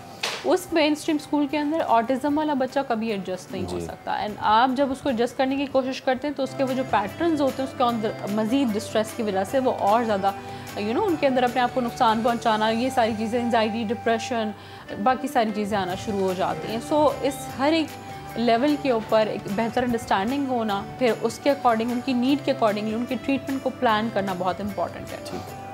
ट्रीटमेंट प्लानिंग की जहाँ आपने बात की, वहाँ पर पेरेंट्स के इमोशंस को मैनेज करना, कि पेरेंटल काउंसलिंग इम्पॉर्टेंट है, असेस करना सबसे ज़्यादा इम्पॉर्टेंट, कि बच्चे को कहाँ उसकी नीड्स क्या हैं, ठीक है, उसकी कैपेसिटी क्या है, और फिर उसके अकॉर्डिंगली उसकी ऑक्यूपेशनल थेरेपी, उसकी स्पीच थेरेपी और मेडिकेशंस, ये हर एक चीज़ बहुत अपने लेवल पे। बिल्कुल, यानी कि ये सारी चीज़ें हैं कि जो, लेकिन बात वहीं से शुरू होती है कि पहले हम रियलाइज़ करें कि ये एक इशू है, और दूसरा ये, हाँ ठीक है, अगर ये इशू है तो इसका मतलब ये नहीं है कि हम उनको एलियनेट कर दें। Exactly, I would like to add another thing. देखिए, प्रॉब्लम की मैनेजमेंट की जब हम बात करते हैं ना, तो हम अक्सर अपने जो एनर्जीज़ होती हैं उनको उन चीज़ों पे इन्वेस्ट करते हैं जो कि हमारे कंट्रोल में नहीं होती। बिल्कुल। हम अगर अपनी एनर्जीज़ को 3 सर्कल्स में डिवाइड कर दें कि सर्कल ऑफ नो कंट्रोल है, इनडायरेक्ट कंट्रोल है, इनडायरेक्ट कंट्रोल है। डायरेक्ट कंट्रोल में आपके अपने जज्बात, एहसास, आपका रवैया आ जाता है, which you can change at any level of your life, ठीक है। फिर इनडायरेक्ट कंट्रोल में द वे यू बिहेव, वो उसका इफेक्ट होता है दूसरे पर्सन के ऊपर, ठीक है।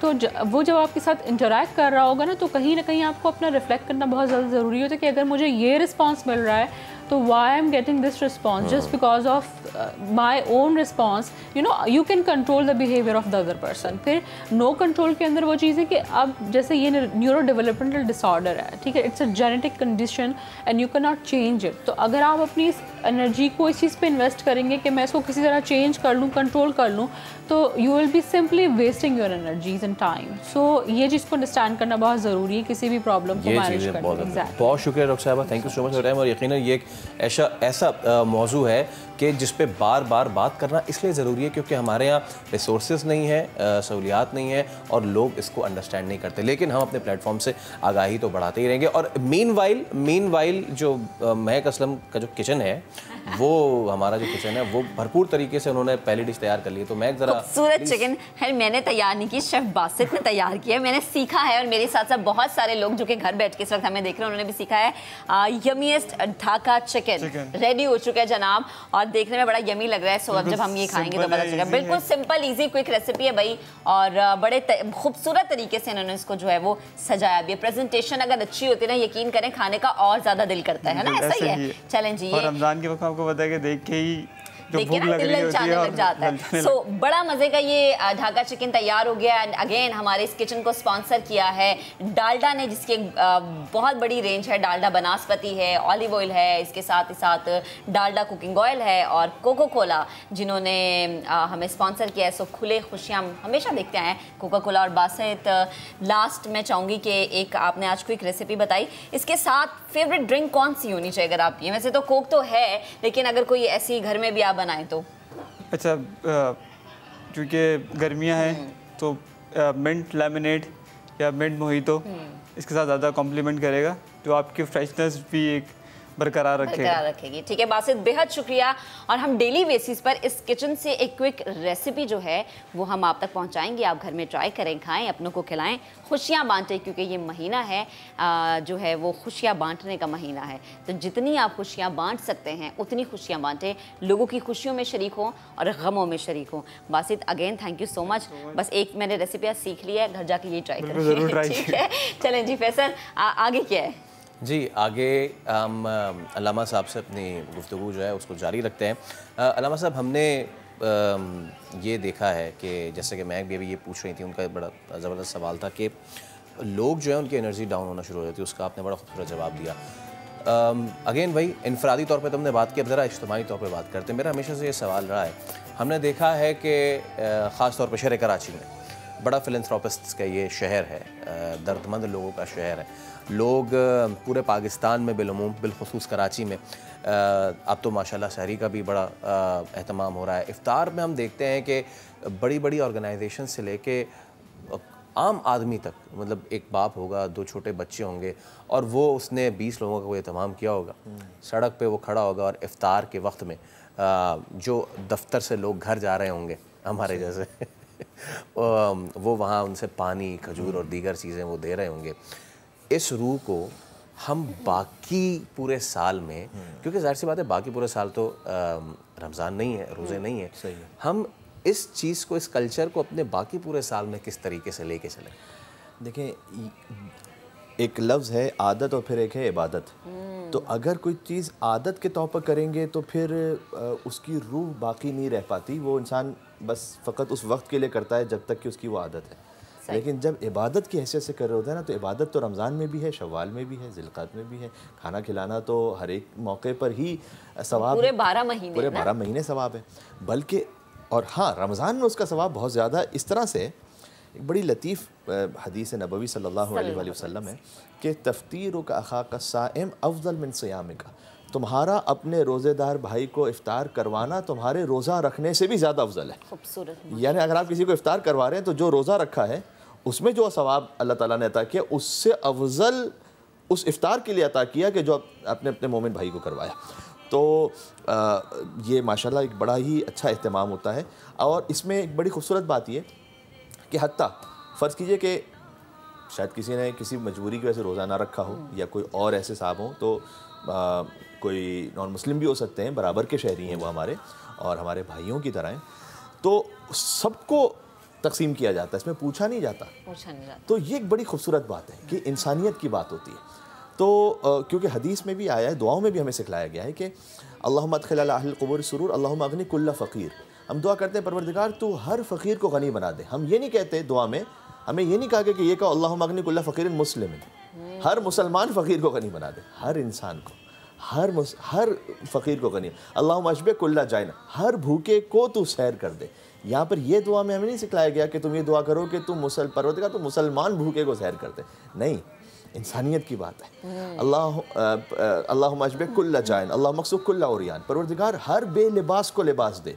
यानी रमज़ान हमें, ये रमज़ान की दुआ है ख़ास, तो रमज़ान हमें इंसानियत के लेवल पे जाके दर्स देता है कि आप इंसानियत का सोचें, बल्कि हत्ता जो इंसानी हैवानात उनके लिए भी एहसास रखें, इसलिए कि ख़ुद हमें हुक्म दिया गया कि मन अकला, जो कोई खाना खा रहा हो वह ज़ू ऐनन यंज़ुरु इलैह, कोई दो आँखों वाला कोई भी मखलूक, कोई दो आँखों वाली मखलूक उसे देख रही हो, इंसान हो या जानवर हो, वलम युवासे है, और वो उस मखलूक का एहसास ना करे, तो अल्लाह ताला उसे इस एहसास ना करने की वजह से एक ऐसी बीमारी में मुब्तला कर देगा कि जिसकी कोई दवा नहीं होगी। तो हत्ता कहा कि अगर तुम्हें कोई हैवान देख रहा है, तुम खाना खा रहे हो, तो उसका एहसास करो। दो आँखों वाला कहा कि दो आँखों वाली मखलूक, इससे किनाया है इंसान हो या हैवान हो। तो अल्लाह ताला ने हमें इस माह में ये जज्बा अता किया है कि आप फ़कत अपने मज़हब पे नहीं बल्कि इंसानियत पे जाएं, और इंसानियत से बढ़कर हत्ता हैवानात तक के लिए एहसास रखें। ये एहसास की बात होगी ना तो सारी बात हल हो जाएगी। ये जो आपने बात की है ना, ये मुझे कह लेने दीजिए कि फरमाया गया हमारे लिए, लेकिन अमल जो है वो दीगर मज़ाहिब के लोग करते हैं। और ये आपने भी दियारे गैर में देखा होगा, कुछ थोड़ा बहुत मैं भी देख कर आया हूँ, और उसमें मैं यही सोचता रह गया कि ये सगजीदगी के केसेस हमारे यहाँ ही होते हैं, और वहाँ पे उनको इस तरीके से रखा जाता है कि इंसान तो क्या हैवानात को भी इस तरीके से। तो खैर ये हम आगे चल के इस पे ज़रूर पूरा सेगमेंट करेंगे, उस पर आपको दोबारा दावत देंगे इंशाल्लाह। आपका बहुत आने का शुक्रिया। जो इल्म दानिश के मोती बिखरे, अगर उनमें से हम कुछ चुन लें तो हमारे लिए सादत के वाला मुझे बहुत शुक्रिया, बहुत शुक्रिया, बहुत शुक्रिया। चलें जी, अब थोड़ा सा आगे बढ़ते हैं, और जैसे कि हमने जब बात करते हैं खूबसूरती की, तो अगर खूबसूरत आवाज़ में हजूर करीम सल्लल्लाहु अलैहि वसल्लम की शान का जिक्र हो जाए तो इससे खूबसूरत कुछ हो ही नहीं सकता। एक खूबसूरत सा नातिया कलाम है, आपकी खिदमत में पेश करते हैं। तू शाह खुबा तू जाने जाना, तू शाह खुबा तू जाने जाना, ए चेहरा उम्मुल किताब तेरा न बन सकी है, ना बन सकेगा मिसाल तेरी, जवाब तेरा सकी है ना बन सकेगा मिसाल तेरी जवाब तेरा।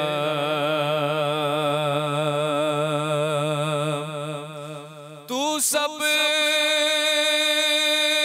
से अव्वल,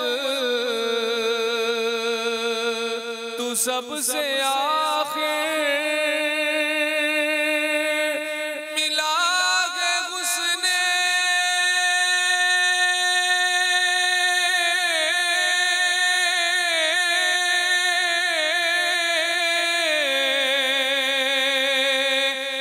दवाम तुझको।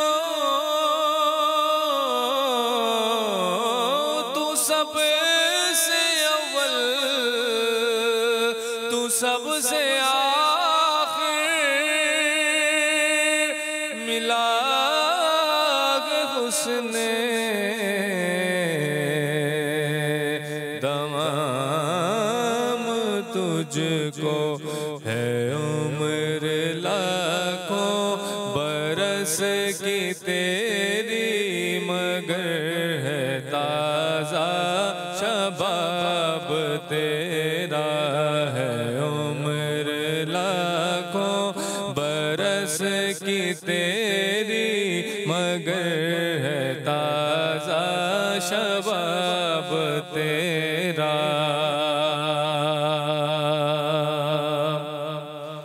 हो मुश्क अंबर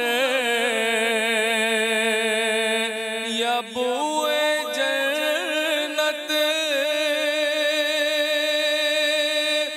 नजर में उसकी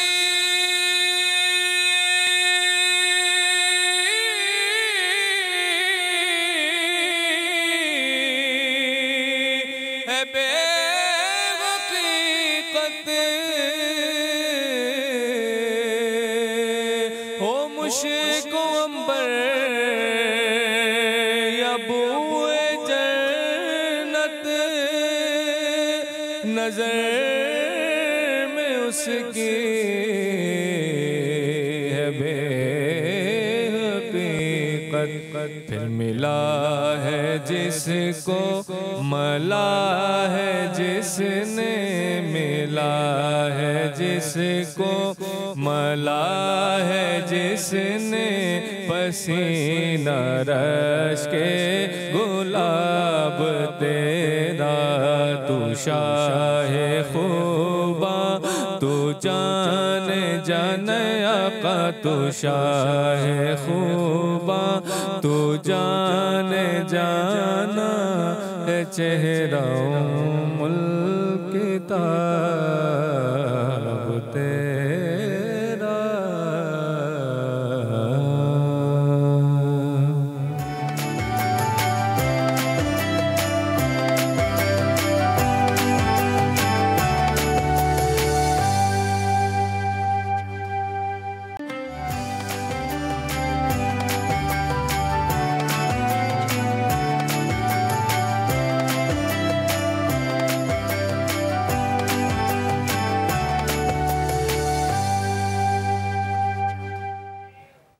वेलकम बैक।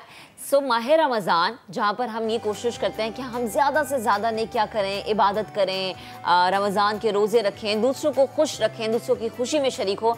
उसी तमाम तरसना में हम ये भी ख्याल रखना चाहिए हमें कि हमने अपने आप को फ़िट किस तरह से रखना है। यानी माह रमज़ान में ख़ुद को फ़िट रखना एक चैलेंज बन जाता है। वैसे क्योंकि पकोड़े, समोसे, चाट और ढाका चिकन आपके पास होता है ना आपके दस्तरखान पे, सो बड़ा ये मुश्किल होता है। तो रमज़ान में वर्जिश करने का सही वक्त आखिर क्या है, इस हवाले से पहले आपको हुज़ैफा खान की रिपोर्ट दिखाते हैं, देन इस पे हम डिस्कशन करेंगे। रमज़ान आते ही जहां लोगों की मसरूफियात में इजाफा होता है, वहीं साथ साथ रोगनी खानों का रुझान भी बढ़ जाता है। ऐसे में खुद को फिट कैसे रखें, एक्सरसाइज कब करें और कौन कौन सी एक्सरसाइज करें, ट्रेनर से जानते हैं।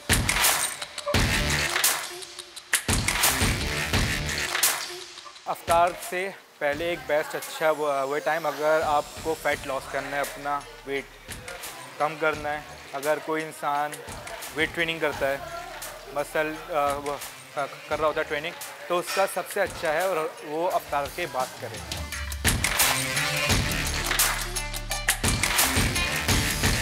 ऑयली चीज़ें नहीं खानी चाहिए, आपको हेल्दी खाना चाहिए ताकि आपका सारा डाइजेस्ट हो, क्योंकि ऑलरेडी रमज़ान के अंदर आपके जितने भी ऑर्गन्स हैं सब फ्रेश हो रहे होते हैं, सारे डिटॉक्सिफाई हो रहे होते हैं, तो आपको इनको बचाना होता है, ना कि आप एक अफ्तारी में इतना खा लें कि सहरी तक आपको भूख ही ना लगे। आई थिंक 30 to 40 मिनट्स का एक अच्छा वर्कआउट जिसमें आप थोड़ा सा कार्डियो, थोड़ी बहुत स्ट्रेंथ ट्रेनिंग इंक्लूड करें तो आप एक अच्छा और हेल्दी लाइफस्टाइल मेंटेन कर सकते हैं ड्यूरिंग रमज़ान।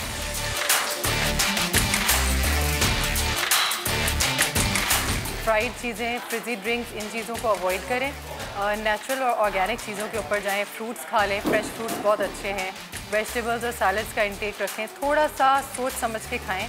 अफ्तार के टाइम पे यूजुअली हमें बहुत ज़्यादा भूख लग रही होती है, अगर थोड़ा सा हम सोच लें कि हम क्या खा रहे हैं तो आई थिंक बहुत अच्छी आपकी डाइट हो सकती है। बस ये ऐसी बॉडी वेट एक्सरसाइजेस हैं जो कि जम के बकायदे आप कर सकते हो, जिस तरह अगर आपको लेग्स को इनकॉर्पोरेट करना है उसमें आपके स्क्वाट्स आ गए, लंजेस आ गए, लंजेस की बहुत सी और एडिशनल वेरिएशंस हैं। अगर आपको अपर बॉडी करना है तो उसमें लाइक लाइन पोजीशंस में बहुत होती हैं, जैसा सुपरमैन्स आ गए, फिर उसमें आप पुशअप्स भी इंकॉर्पोरेट कर सकते हो। तो बहुत सी एक्सरसाइजेस हैं जो कि आप घर में आराम से कर सकते हो। रमज़ान में आपको अपना जो हाइड्रेशन लेवल है बहुत अच्छे रखने पड़ते हैं, क्योंकि ऑब्वियसली आप पूरा दिन फास्टिंग पे होते हो, तो रोज़ा तोड़ने के बाद आपका जो पानी का इंटेक है that should be at least 3 to 5 litres, ताकि आपको डिहाइड्रेशन ना हो through out the day.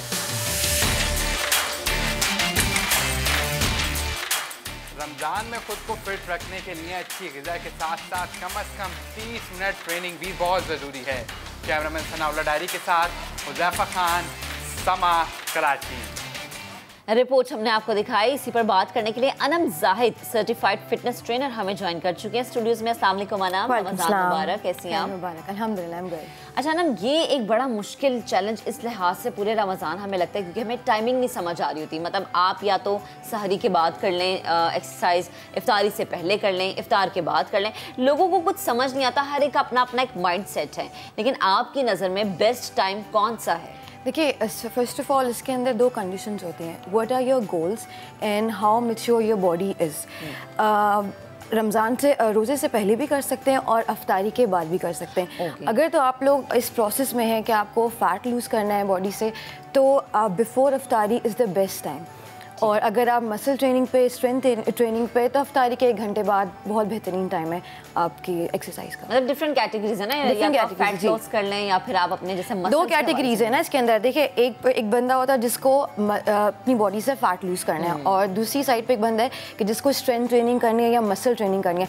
Muscle training के लिए आपकी बॉडी में इस हद तक एनर्जी होनी चाहिए कि आपने कुछ खाया पिया हो, तो उसके लिए आफ्टर अफ्तारी इज़ द बेस्ट टाइम। ठीक है। अच्छा, अब आपने बात की 2 गोल्स होते हैं लोगों के।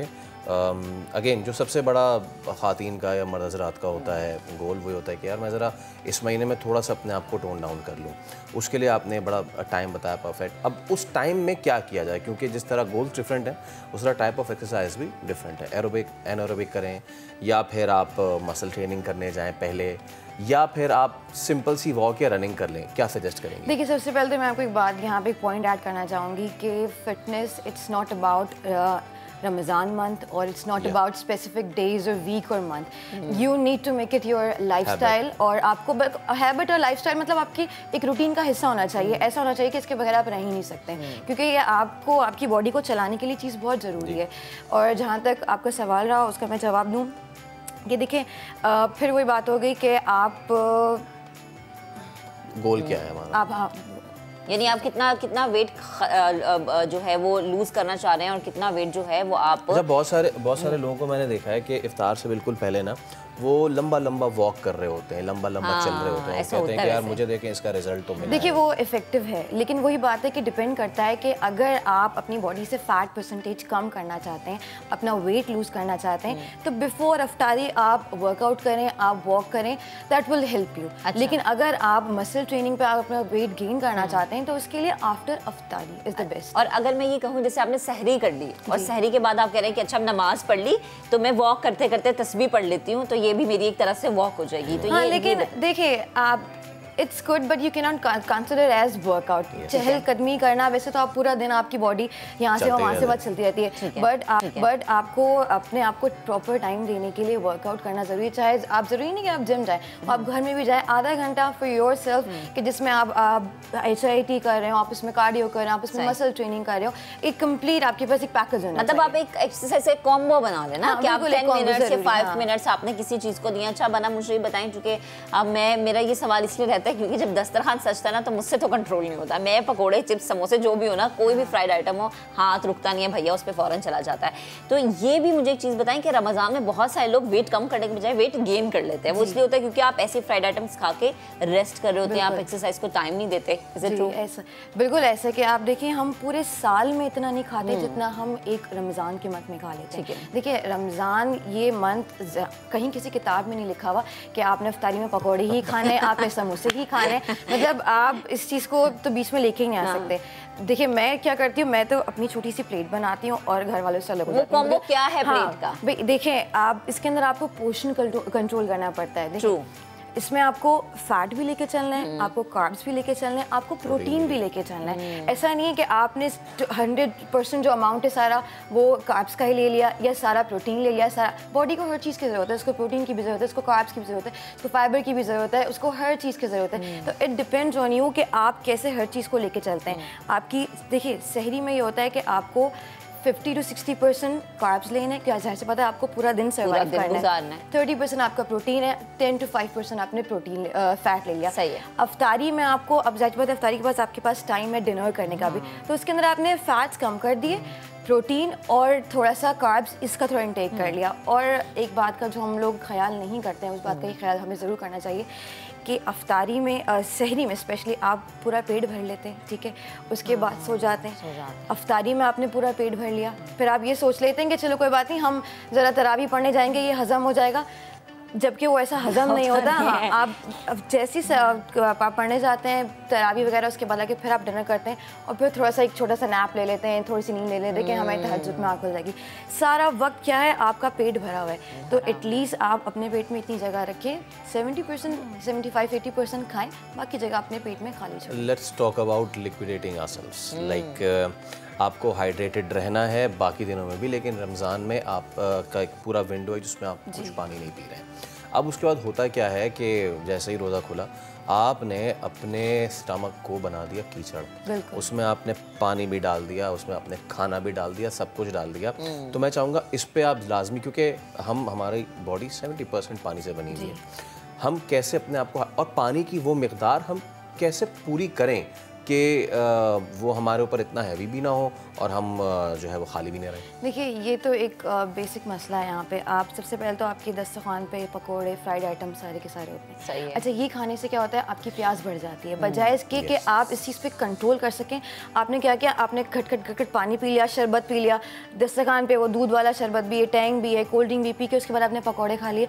अब क्या है कि आपका पेट उससे एकदम भर सा जाता है, तो पानी की जगह कम रह जाती। तरीका ये है कि फर्स्ट ऑफ ऑल अफ्तारी में आप फ्राइड आइटम अवॉइड करें। मैं ये नहीं कहती कि छोड़ दें, कल को लोग दुश्मन बन जाएंगे, जाहिर सी बात है, यही महीना मिलता है, छोड़ दो भाई। हाँ, तो इसीलिए कोशिश करें जितना क्लीन खा सकते हैं। आपको पता है इतनी फास्टिंग के बाद Ramzan is the month you can lose और यू कैन गेन, ये आप पे डिपेंड करता है, ठीक है। आप अच्छे तरीके से भी गेन कर सकते हैं, आप चाहें इसको लूज़ भी कर सकते हैं। इतनी फास्टिंग के बाद हमारी बॉडी इतनी भूखी होती है अंदर से कि हम जो भी चीज़ उसके अंदर डालते हैं वो जल्दी से एब्जॉर्ब कर लेती है। तो it's all up to you कि आप उसको फ्राइड दें या आप उसको क्लीन दें। कोशिश ये करें कि अगर जाहिर सी बात है रोज़ा है, गर्मी भी इतनी ज़्यादा है, आप फ्रूट ले सकते हैं, आप वाटरमेलन ले सकते हैं, आप मेलन ले सकते हैं, वो भी एज अ वाटर काम करे ना आपकी बॉडी के अंदर, बजाय इसके कि आप वो मशरूबात लें और वो टैंग और कोल्ड ड्रिंक वगैरह लेके इससे अपना पेट भी ख़राब करें और जो आपको जो नेचुरल जो प्रोसेस वाटर इनटेक का वो भी खत्म हो जाए। सही है, ठीक है आनम, बेहद शुक्रिया, हमारे साथ मौजूद थी, गुफ्तगू करी थी। सो जितने भी लोग देख रहे हैं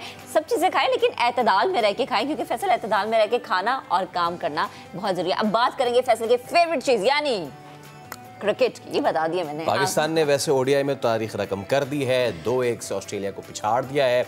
नाउ इट्स टाइम फॉर वो एक इकलौता T20 जो कि होगा आज और पाकिस्तान का मुकाबला ऑस्ट्रेलिया जो T20 है, क्या उसमें तवक्कुआत हैं, एक्सपेक्टेशंस हैं। हमारे स्पोर्ट्स एंकर अदील अज़हर हमारे साथ मौजूद हैं। अदील भाई अस्सलाम वालेकुम, रमज़ान मुबारक सबसे पहले तो, और उम्मीद है आप खैर खैरियत से होंगे। तो बताइए, पाकिस्तान का मुकाबला ऑस्ट्रेलिया वाहिद T20 क्या होने जा रहा है? वालेकुम अस्सलाम फैसल, रमज़ान मुबारक आपको भी। और पाकिस्तान ऑस्ट्रेलिया के दरमियान T20 में क्या होने वाला है, मुझसे पूछो तो मैं तो चाहूँगा पाकिस्तान जीते।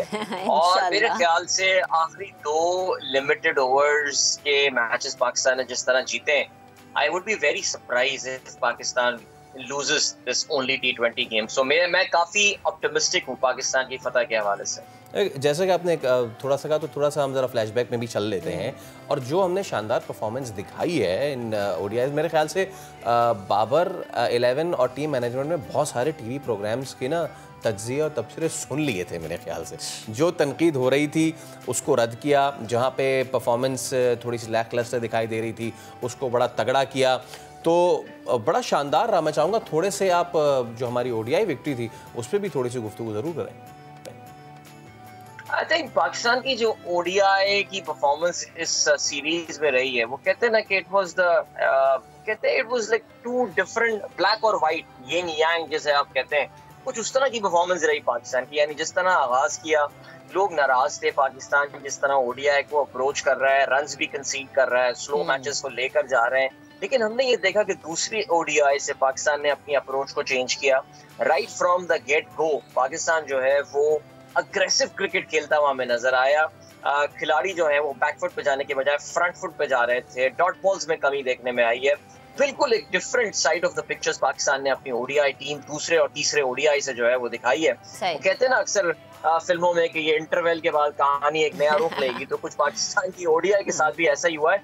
And I think good thing. और पाकिस्तान ने ये एक बार फिर से बताया that we can play modern aggressive cricket. And I really feel कि ऑस्ट्रेलिया की जितनी वीक टीम यहाँ पर आई हुई थी, they deserve that kind of treatment. It should have been 3-0, लेकिन बहरहाल as long as we are winning, Pakistan का रिकॉर्ड बहुत खराब है अगेंस्ट ऑस्ट्रेलिया। अगर हमें इस सीरीज में मौका मिला तो I think we should take it, इसको इम्प्रूव करने का। सही है। अच्छा आदिल, ऑस्ट्रेलिया की अगर इस पूरे विजिट की हम बात करें, ये पूरा जो उनका टूर था उसको आप ओवरऑल कैसा देख रहे हैं?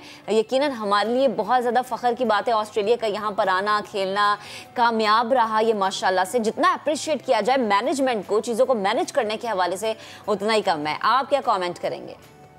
देखिए, आप यकीन जाने हर मैच के बाद लिटरली, जैसे कि शायद मैंने पता नहीं आपके प्रोग्राम में या अपने प्रोग्राम गेम सेट मैच में हमने जिक्र किया कि कैलेंडर पे लिटरली एक क्रॉस लगा रहा होता था कि मैंने ये जाहिर है शुरू में ये काउंट किया, 19 playing days maximum in this series. Now we are done with 18, so there is just 1 playing day left. और जहां इस सीरीज के शुरू होने का हमें बहुत इंतजार था, वहां सीरीज के खत्म होने का इंतजार भी इसलिए था कि वी ऑल वांटेड कि ये सीरीज जो है वो कामयाबी के साथ मुनक्किद हो जाए, और अल्हम्दुलिल्लाह ऐसे ही हुआ है। आई थिंक पाकिस्तान क्रिकेट के लिए it's a giant leap forward. ये मैं साउथ अफ्रीका को अंडरमाइन नहीं कर रहा, मैं श्रीलंका को अंडरमाइन नहीं कर रहा, बट फुल सीरीज जो पाकिस्तान ने खेली है जिसमें टेस्ट, ओडीआई, T20 है, I think we can well and truly say that international cricket is back in Pakistan. बिल्कुल अदिल, बेहद शुक्रिया गुफ्तगू करने के लिए, वक्त देने के लिए। और अगेन जितना हम अप्रिशिएट करें उतना कम है, क्योंकि हर एक चीज़ बहुत परफेक्ट थी। गाना खेलना बहुत शानदार था। तो चलें जी, आज का प्रोग्राम अपने इख्तिताम को पहुंचा। कल इंशाल्लाह आपसे फिर से मुलाकात करेंगे।